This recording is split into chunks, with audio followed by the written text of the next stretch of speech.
اس programme کے اخراجات جو اسمر منسٹریز کے دوست اور پارٹنرز ادا کرتے ہیں۔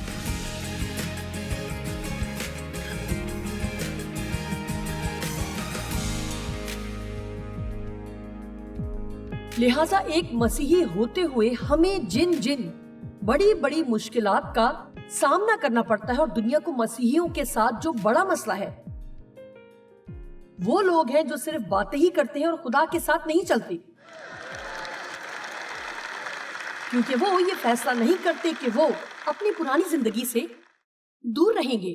آپ اپنی پرانی زندگی کے ساتھ یسوع کو جوڑے ہوئے نہیں رکھ سکتے، اور آپ اپنی پرانی زندگی میں رہتے ہوئے اس سے یہ توقع نہ کریں کہ وہ آپ کی سب مشکلات کو حل کر دے گا۔ ایسا کوئی شخص نہیں، آمین، ایسا شخص جو حقیقی معنوں میں نئے سرے سے پیدا ہوا ہو اور اس کی زندگی میں تبدیلی نہ ہو۔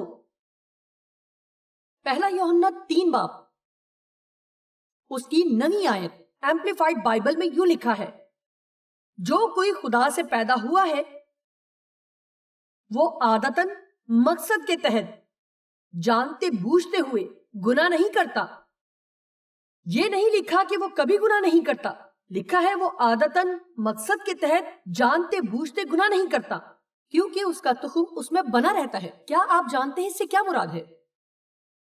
جب آپ نئے سرے سے پیدا ہوتے ہیں تو آپ ان سب چیزوں سے جو خدا میں ہیں حاملہ ہو جاتے ہیں۔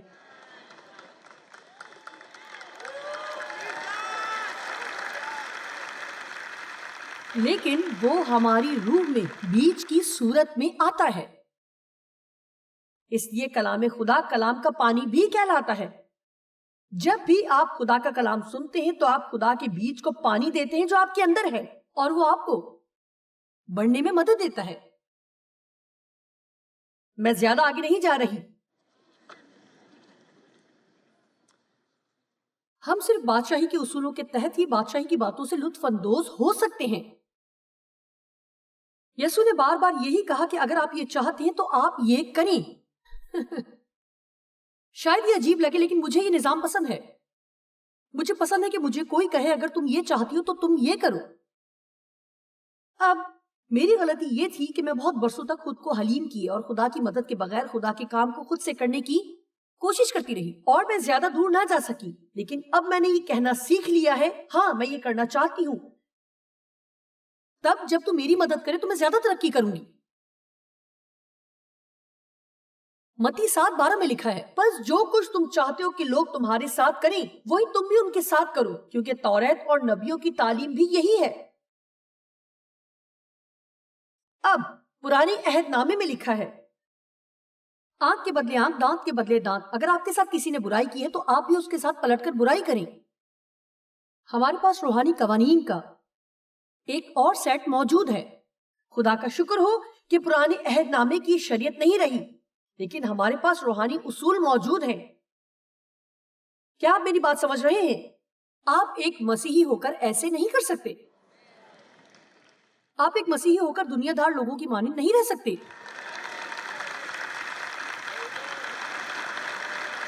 میں نے یہ نہیں کہا کہ آپ دنیا میں چیزوں سے لطف اندوز نہیں ہو سکتے، لیکن دنیا کی کچھ ایسی چیزیں ہیں جن سے آپ خوش نہیں ہو سکتے، کیونکہ وہ مناسب نہیں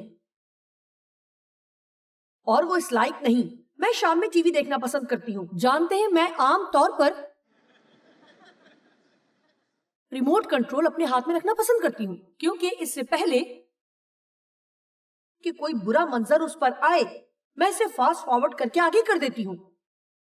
جانتے ہیں اچھی چیزوں کو دیکھنے کے لیے اس گندگی کی ضرورت نہیں، اور میرے پاس مختلف سینسر کی ہوئی چیزیں اور فلمیں ہوتی ہیں۔ جانتے ہیں میں اپنے آپ کو ایسے گند سے بھرنا نہیں چاہتی۔ بہرحال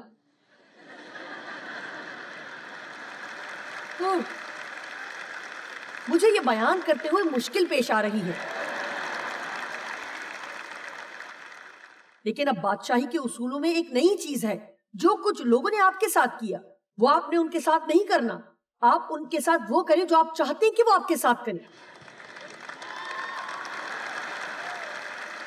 یہ بالکل ہی الٹ بات ہے۔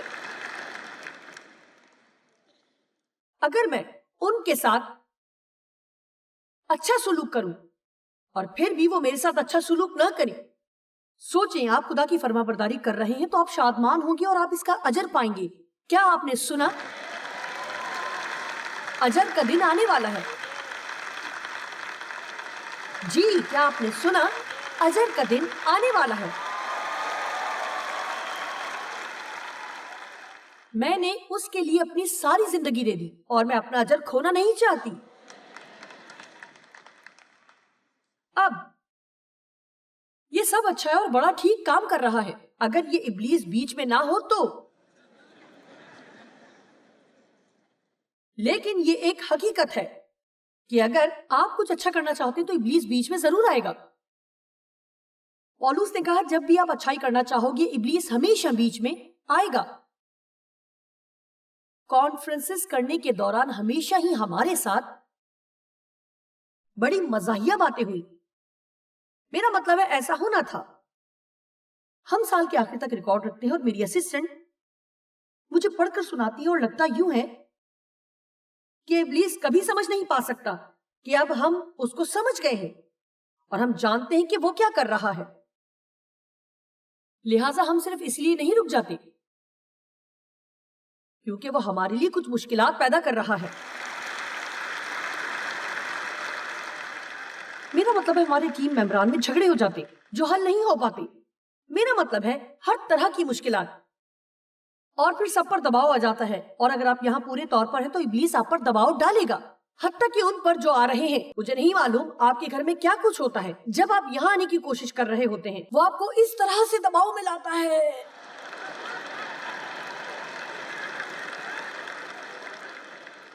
شاید آپ میں سے بہت سے لوگ ہو سکتا ہے زیادہ نہ ہو جو منصوبہ بنائیں اور پھر ٹہلنے لگیں. آپ میں سے کتنے ہیں جو کسی مسئلے کو لے کر نہیں آئے؟ فرض کیا کوئی آپ کے ساتھ آیا اور پھر واپس چلا گیا. تقریباً سب ہی ہیں. آپ جانتے ہیں کیوں؟ کیونکہ وہ اتنے باشعور نہیں تھے کہ انہیں اس بات کا احساس ہوتا کہ ابلیس ان سے چھیننے کی کوشش کر رہا تھا. ابلیس جھوٹا ہے.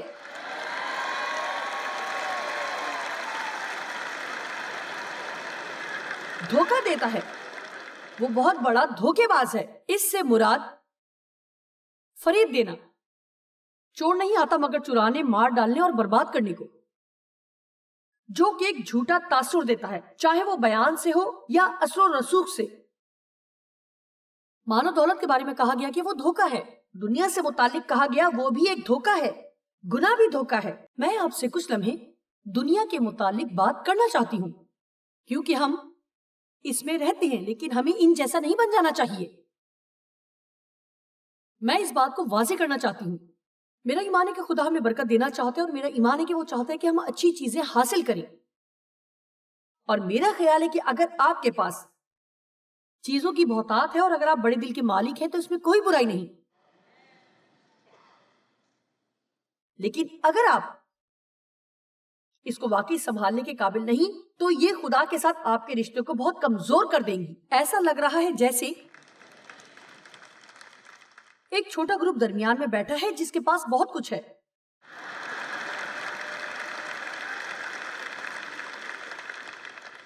لہٰذا ہمیں احساس نہیں ہوتا کہ ہم اس دنیا میں مسافر ہیں. یہ ہمارا گھر نہیں ہے.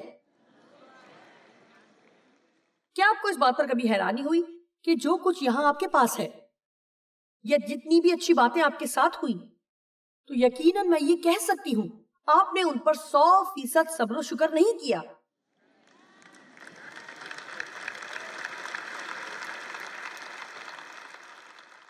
خیر میں ایسی تھی اور میں اسے تنگ آ گئی تھی. میں کہتی ہے خدا میں اپنی پوری زندگی تیری خدمت کرنے کی کوشش کرتی رہی اور میرے پاس کوئی وجہ نہیں کہ میں صبر شکر نہ کروں. تو مجھے لگتا ہے کہ کسی چیز کی کمی ہے. تو اس نے کہا کہ تو ابھی اپنے گھر نہیں پہنچی.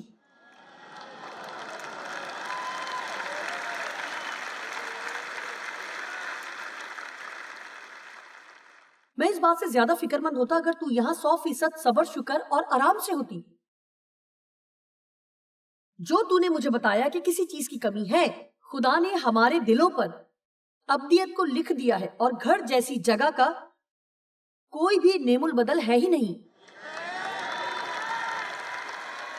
ہاں سیر کے لیے جانا اچھا ہے لیکن گھر جیسی جگہ کہیں نہیں. آمین. اور جو جھاڑیوں میں بویا گیا یہ وہ ہے جو کلام کو سنتا ہے اور دنیا کی فکر اور دولت کا فریب اس کلام کو دبا دیتا ہے اور وہ بے پھل رہ جاتا ہے. یوں سمجھ لیجئے جیسے کوئی نئے سرے سے پیدا ہوا. خدا اس کو برکت دینا چاہتا ہے اور وہ اس کے ساتھ ہے اور اس کی ترقی ہو جاتی ہے اور پھر اچانک یہ آزمائش آ جاتی ہے. اگر آپ کامیابی کے زینے پر چڑھنا چاہتے ہیں تو آپ کو سمجھوتا کرنا ہوگا. میرا مطلب بے شک آپ مسیحی ہیں لیکن ایک انتہا پسند مسیحی نہیں.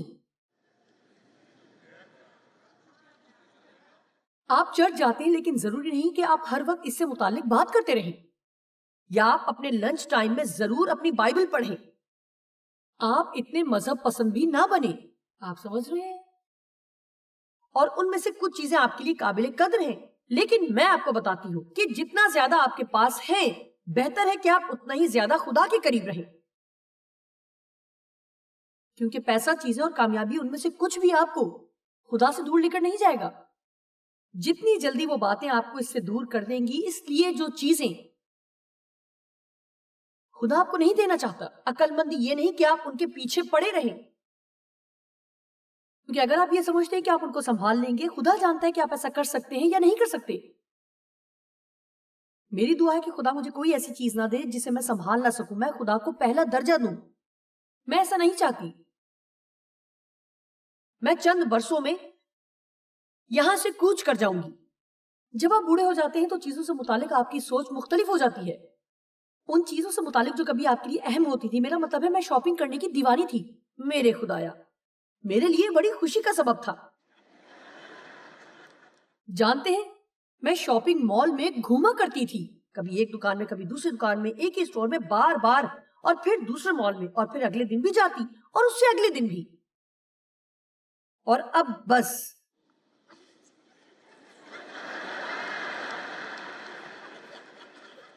میرا مطلب ہے ایسے واقعی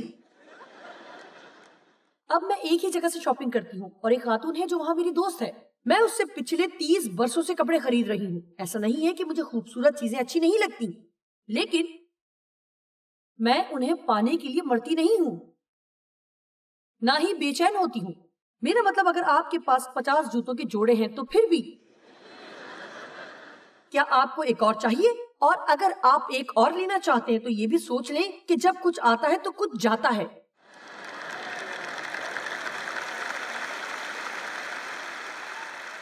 آمین. میں اس سے خوش ہوں لیکن اگر آپ کچھ اور اس سے زیادہ چاہتے ہیں،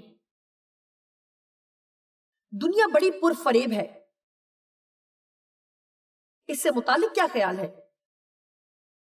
آج ایک نئی کار خریدیں اور 1 سال تک کوئی ادائیگی نہیں. خیر، یہ سننے میں اچھا لگتا ہے. صرف مسئلہ یہ ہے اب سے 1 سال بعد جب ادائیگی شروع ہوگی، کیا کار اس کار سے مختلف نظر آئے گی جس کے بدلے آپ نے اسے 1 سال پہلے لیا تھا؟ اس وقت یہ آپ کی پہنچ سے دور تھی، لہٰذا آپ کو ایک لمبا منصوبہ بنانا پڑا. اب یہ کار جو 1 سال پرانی ہو گئی ہے، اس کے لیے آپ کو اگلے 7 سال ادائیگی کرنا ہوگی.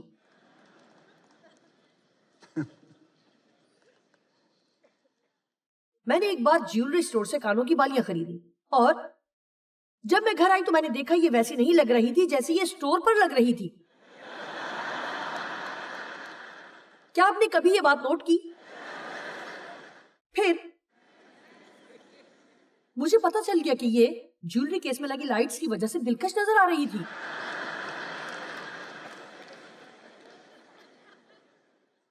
میں نے واپس کر دی اور کہا نہیں، یہ میں نہیں لوں گی.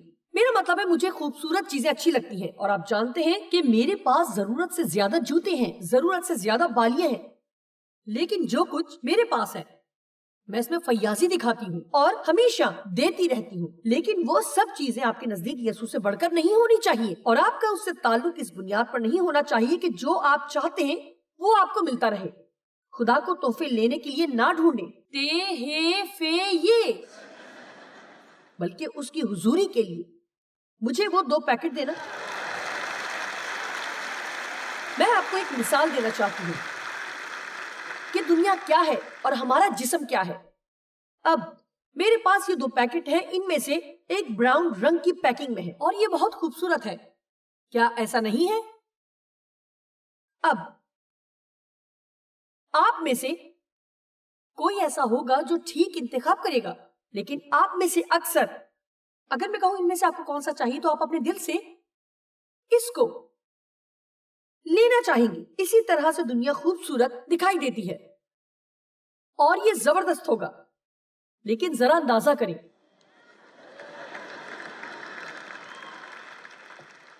اس میں کچھ نہیں ہے. اس والے میں ایسی کوئی کشش نہیں ہے.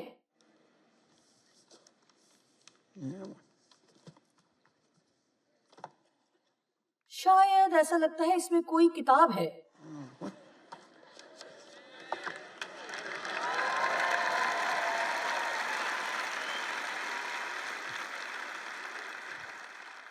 Every day life Bible.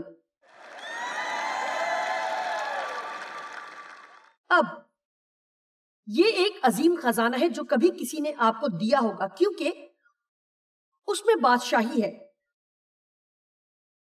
اس بادشاہی میں جانے کے اصول جو دراصل درست ہیں، اور اس میں یہ سب کچھ ہے. میں نے ایک بار ایک فلم دیکھی تھی جو کہ ایک پوتے کے بارے میں تھی جو سمجھتا تھا کہ اس کے دادا کی جائیداد جو اچھی خاصی پیسوں کی تھی اس کے نام ہوگی. جب اس نے وصیت پڑھی اس میں ایک بائبل اس کے نام تھی اور وہ بہت سٹ پٹایا. میرا مطلب ہے وہ بہت ناخوش ہوا، لہٰذا وہ بہت برسوں تک ناراض اور کڑواہٹ سے بھرا رہا اور اس نے اسے کھول کر بھی نہ دیکھا اور نہ ہی اسے پڑھا. بہت عرصہ گزر جانے کے بعد جب اس پر مشکل وقت آیا اس نے اسے باہر نکالا اور پڑھنا شروع کیا اور پڑھتا گیا اور ایک تسلسل کے ساتھ پڑھتا گیا اور وہ درمیان میں پہنچ گیا.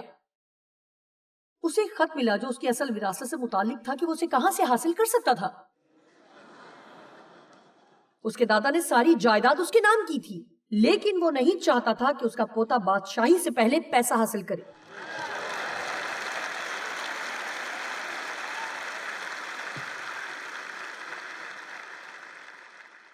ایک عورت یا ایک مرد حاصل کرنے کے لیے اپنی اخلاقی اقدار پر سمجھوتا نہ کرے، ملازمت میں ترقی کے لیے یا دوستوں کے لیے، کیونکہ اگر آپ دوست خریدنے کی کوشش کریں گے تو وہ آپ کو کبھی پسند نہیں کریں گے.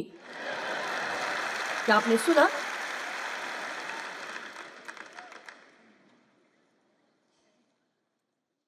اندیکھی دنیا میں جا کر دیکھنا. پہلا یوحنا 2:16-17 آیت. کیونکہ جو کچھ دنیا میں ہے، یعنی جسم کی خواہش اور آنکھوں کی خواہش اور زندگی کی شیخی، وہ باپ کی طرف سے نہیں بلکہ دنیا کی طرف سے ہے. آئیے اسے سنیے. میں چاہتی ہوں کہ آپ اسے اچھی طرح سے سمجھیں. دنیا اور اس کی خواہش دونوں مٹی جاتی ہیں، لیکن جو خدا کی مرضی پر چلتا ہے وہ ابد تک قائم رہے گا. موجودہ دنیا مٹی جاتی ہے. میرا اس بات پر کامل ایمان ہے کہ بادشاہی کے اصولوں کے مطابق بادشاہی میں رہنا اور پورے طور پر خدا کی خدمت کرنا، اس کے لیے قربانی کی ضرورت ہے. آج کی دنیا میں یہ پسندیدہ لفظ نہیں، اور اس سے میری مراد یہ ہے کہ یہاں کچھ ایسی چیزیں بھی ہوں گی جو آپ نہیں کر سکتے. مطلب آپ کر سکتے ہیں لیکن وہ آپ کے لیے اچھی ثابت نہیں ہوں گی. اور ان میں سے کچھ چیزیں جو آپ کر سکتے ہیں ان سے آپ کی نجات پر تو اثر نہیں پڑے گا، لیکن جب تک آپ اس دنیا میں ہیں ان سے بادشاہی کی شادمانی پر ضرور اثر پڑے گا. پولوس نے دعا کی کہ اس کو اور اس کے جی اٹھنے کی قدرت کو اور اس کے ساتھ دکھوں میں شریک ہونے کو معلوم کروں، مردوں میں سے جی اٹھنے کے درجے تک پہنچوں. وہ یہ کہہ رہا تھا، ٹھیک ہے، ایک ایسی دنیا ہے جس میں میں داخل نہیں ہو سکتا، اگرچہ میں ان چیزوں میں سے گزر رہا ہوں، میں ان سے اوپر کے درجے میں پہنچوں. ہم عقابوں کی مانند ہو سکتے ہیں جو طوفان کا فائدہ اٹھاتے ہیں، اور ہم بھی دراصل طوفان کے اوپر اڑ سکتے ہیں اور اوپر سے نیچے دیکھ سکتے ہیں. لیکن جب آپ درست کام کے لیے قربانی دیتے ہیں، کیا کوئی سن رہا ہے میں کیا کہہ رہی ہوں؟ اگر آپ اپنی ملازمت کی پرواہ کیے بغیر اپنی اخلاقی اقدار کو برقرار رکھیں گے، اگر آپ کسی غیر اخلاقی تعلق میں رہنے کی بجائے تنہا رہنا پسند کریں گے، اپنے ٹی وی سیٹ کو بند نہ کرنا. جو کچھ میں آپ سے کہہ رہی ہوں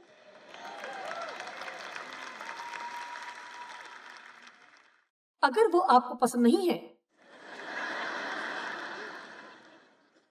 تو اس کا ہرگز یہ مطلب نہیں کہ آپ اس کو سن بھی نہیں سکتے. خدا نے آپ کے لیے گناہ سے زیادہ اچھی چیز رکھی ہے، لیکن اس کے لیے آپ کو انتظار کرنا ہوگا. اور بعض اوقات آپ اس مقام پر پہنچ جاتے ہیں جہاں آپ کہتے ہیں میں برے دوست رکھنے کی نسبت تنہا رہنا پسند کروں گی. میں کسی غلط شخص سے شادی کرنے کی بجائے کبھی شادی نہیں کروں گی. آمین.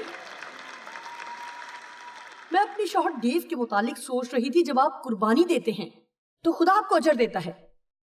میرا مطلب ہے انہوں نے ایسا کیا اور ان سب کا ان کو اجر ملا. ایک اور بات جو ہوتی ہے وہ آپ کی حمایت کرتا ہے، اور حمایت ایک ایسی چیز ہے جو آپ کو شادمان کرتی ہے.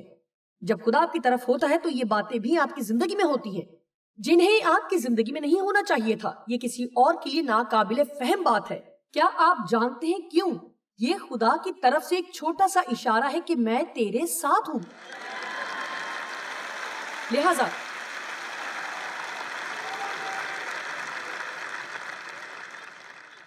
ہم نے جب منسٹری کے کام کا آغاز کیا تو ڈیو نے اس میں دلچسپی نہ لی اور انہیں اس سے کوئی سروکار نہ تھا، لیکن خدا نے جلد ہی ان پر کام کیا اور انہیں احساس ہو گیا کہ وہ ایک اچھے سیکھنے والے ذہن کے مالک ہیں. میری طرح نہیں، میں ذرا سیکھنے میں سست ہوں. خدا نے کہا میں نے جوائس کو تعلیم دینے کے لیے مسا کیا ہے اور تم اس کا ساتھ دو گے. کچھ ایسا کرنے کی کوشش نہ کرنا جس کے لیے تمہیں مسا نہیں کیا گیا، اور تم ہمیشہ خوش رہو گے. ایک چیز جو ڈیو کو ترک کرنا تھی، کیونکہ جب ہم نے سفر کرنا شروع کیا، کیونکہ میں جو بھی میٹنگ میں کرتی ماں سوائے ان کے جو میں دن کے وقت کرتی، جب وہ اپنے انجینئرنگ کے کام میں مصروف ہوتے، لیکن تب سے انہوں نے کام کرنا چھوڑ دیا. میں جو بھی میٹنگ کرتی شاید ایک دو کے علاوہ وہ ہمیشہ اس جگہ رہے جہاں وہ آج بیٹھے ہیں. مجھے نہیں معلوم، وہ ہمیشہ میری ایک جیسی مزاحیہ باتوں پر ہنستے رہتے ہیں، لیکن بقول ان کے انہیں یہ پسند ہے. لیکن ایک بات، وہ ایک گولف ٹیم میں تھے. ڈیو کو گولف بہت پسند ہے اور وہ گولف ٹیم میں تھے، اور مجھے یاد ہے جب انہیں گولف کھیلنا چھوڑنا تھا وہ سب کرنے کے لیے جس کے کرنے کو خدا نے ہمیں بلایا تھا. اور مجھے یاد ہے کہ ان کے لیے تھوڑا مشکل تھا. آپ جانتے ہیں، کسی ایسی چیز کو چھوڑ دینا جس سے آپ لطف اندوز ہوتے ہیں مشکل ہوتا ہے. حال ہی میں انہوں نے جیک نکلس کے ساتھ گولف کھیلی. اچھا، اب غور سے سنیے. فینٹن کا ایک لڑکا ایسا نہیں کر سکتا، لیکن خدا کر سکتا ہے. کم آن. لہذا جب آپ اندیکھی دنیا میں آگے بڑھتے ہیں، یہی وہ بات تھی جو ڈیو کر رہے تھے جب انہوں نے اپنی جاب چھوڑ دی اور چیزوں کو پیچھے چھوڑ دیا. میرا مطلب ہے ہم نے خواب دیکھا تھا لیکن ہمیں ابھی کچھ نظر نہیں آ رہا تھا. آپ کو ہمیں شروع کے دنوں میں ملنا چاہیے تھا. میرا مطلب ہے ہمارے پاس کار تھی، چھوٹی ببل ٹریلر. میں، ڈیو اور ایک ورشپ لیڈر تھے، اور ہماری ایک بیٹی اور ہمارا داماد اپنے بچوں کے ساتھ ہمیں بھی ساتھ لے کر جایا کرتے تھے. جب تک اس کے 2 بچے ہوئے وہ سال بھر روتی رہی. اب سڑک ہی اس کا مقدر تو نہیں تھا، لیکن بہت سارے لوگوں نے قربانیاں دی تاکہ ہم اتنے لوگوں کی مدد کر سکیں جتنی آج ہم کر رہے ہیں. اس کے لیے بہت سے لوگوں نے قربانیاں دی. قربانی کے بغیر آپ کبھی بھی کوئی قابل قدر اور قیمتی چیز پا نہیں سکتے، نہیں پا سکتے. کوئی ایسی چیز جو واقعی آپ کے دل کو گرما دے اور آپ کی زندگی میں ایک فرق پیدا کرے اور آپ اس کا اجر پائیں، تو پھر ایسی چیزوں کے لیے جو ضروری ہے ان چیزوں کی قربانی دینے کے لیے تیار ہوں جو ضروری نہیں. آئندہ اگر آپ خود کو دباؤ یا تفکرات میں پائیں یا زندگی میں جذباتی ہوں تو یاد رکھیں ایک اندیکھی بادشاہی ہے، خدا کی بادشاہی ہے. حتیٰ کہ اگر وہ آپ کو دکھائی نہیں دیتی، میں آپ کو یقین دلاتی ہوں کہ وہ ہے.